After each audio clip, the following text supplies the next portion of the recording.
अस्सलामुअलैकुम अज़ीज़ तलबा, आज हम चाल और रफ़्तार के दरमियान के फ़र्क को एक मिसाल के ज़रिए समझने की कोशिश करेंगे। हम अक्सर ये सोचते हैं कि चाल और रफ़्तार एक ही मक़दारें हैं, लेकिन दरअसल ये दोनों मुख्तलिफ़ हैं। किस तरह मुख्तलिफ़ हैं, उनमें किस तरह थोड़ा सा फ़र्क पाया जाता है, उसको आज हम यहाँ पर समझने की कोशिश करेंगे। हम जानते हैं कि वक्त के लिहाज से किसी मुकाम की तब्दीली हरकत कहलाती है। तो अब यहाँ पे मुख्तलिफ़ हरकत को हम देखेंगे। उसको समझने के लिए हमने यहाँ कर्नाटक के नक्शे पर हमने एक ट्रेन का सफ़र बतलाया है और एक हमने एरोप्लेन के सफ़र को बतलाया है। तो सबसे पहले हम समझेंगे चाल किसे कहते हैं। समझिए, हमें बेंगलोर से बेलगाम जाना है। अब हम ट्रेन में यहाँ बेंगलोर में ट्रेन में बैठ गए हैं। अब ये ट्रेन यहाँ बेंगलोर से होती हुई तुमकुर से दावणगेरे पहुँची, फिर वहाँ से होती हुई देखिए हावेरी, हुबली, धारवाड़, फिर पहुँच गए हम बेलगाम।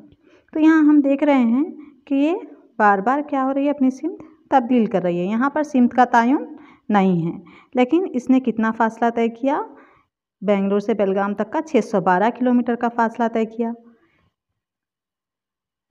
गया। फ़ासला किसी जिस्म से तयशुदा रास्ते की लंबाई को हम तय करदा फ़ासला कहते हैं।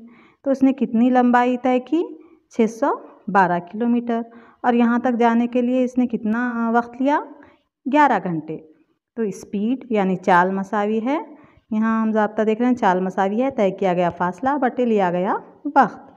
तो फ़ासला उसने कितना तय किया, 612 किलोमीटर, और वक्त कितना लिया उसने, 11 घंटे।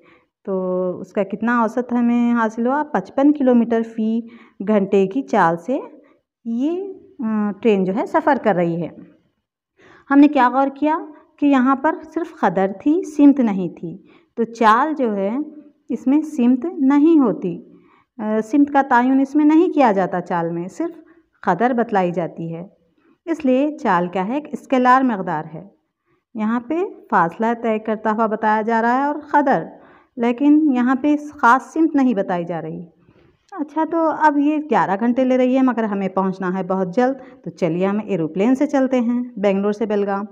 तो यहाँ देखिए, मुकाम बेंगलोर समझिए मुकाम ए और बेलगाम समझिए आप फ़र्ज़ कीजिए मुकाम बी है।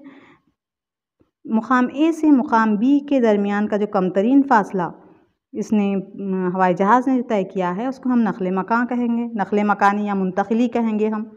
इब्तिदाई और इंतहाई मुकाम के दरमियान जो कमतरीन फ़ासला है उसको हम नक़्ल मकानी कहेंगे। कितना नक़्ल मकान हुआ इस हवाई जहाज़ का, यहाँ से यहाँ तक एक ख़ास सिमत में सफ़र कर रहा है ये इसका, और इसका नक़्ल मकान कितना हुआ, ये 450 किलोमीटर का फ़ासला इसने तय किया। तो इसकी नक़्ल मकानी कितनी हुई, 450 किलोमीटर, और वो तय करने के लिए वो लिया 1 घंटा 25 मिनट का वक्त वो ले रहा है। तो इसकी औसत रफ़्तार कितनी हासिल हुई हमें, 360 किलोमीटर फ़ी घंटे की रफ़्तार से ये नक़्ल मकानी कर रहा है हवाई जहाज़।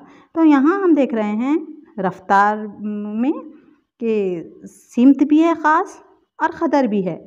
इस तरह जहाँ पर सिमत और क़दर दोनों हैं उसको हम वेक्टर मक़दार कहते हैं।